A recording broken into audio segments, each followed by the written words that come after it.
இருக்கும் அப்படின்னா, ஒருவேளை நீங்க கொடுத்த தரவுகள்ல பிரச்சனை இருந்துச்சு அப்படின்னா உங்ககிட்ட 13 ஆவணங்கள்ல ஒரு ஆவணத்தை சப்மிட் பண்ண சொல்லி தேர்தல் ஆணையம் தரப்புல இருந்து ஒரு நோட்டீஸ் வரும். அந்த நோட்டீஸுக்கு நீங்க கொடுக்குற ஆவணங்களை பூத் லெவல் ஆபீசர்ஸ் வாங்க மாட்டாங்க.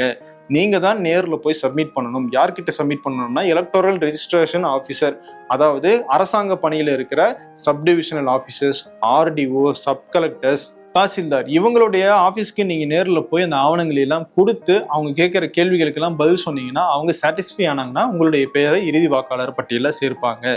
தேர்தல் ஆணையம் அந்த ஆவணங்களையும் நேர்லயே வந்து கலெக்ட் பண்ணிட்டு போனாங்கன்னா இன்னும் ஈஸியாக இருக்கும். ஏன் இதெல்லாம் நம்ம ஸ்ட்ரெஸ் பண்றோம் அப்படின்னா, தேர்தல் ஆணையம் என்ன சொல்றாங்க, நாங்க யாருடைய வாக்கையும் விட்டு போகாம சேர்க்கறதுக்காக ஒரு முயற்சியில் தான் ஈடுபட்டிருக்கோம் அப்படின்னு சொல்றாங்க. அப்படி உண்மையாகவே அந்த நோக்கத்துக்காக தான் அவங்க செயல்படுறாங்க அப்படின்னா நேரடியாக வீட்டுக்கு போய் இந்த ஆவணங்களையும் அவங்க நிச்சயம் வாங்க வேண்டும் அப்படிங்கிற வலியுறுத்தலை நம்ம இந்த இடத்துல பதிவு பண்ணிப்போம். அடுத்த ஒரு நேயர் கேட்டிருக்காரு, எனக்கும் என்னுடைய மனைவிக்கும் ஓட்டு ஒரு இடத்துல இருக்கு, ஆனா நாங்க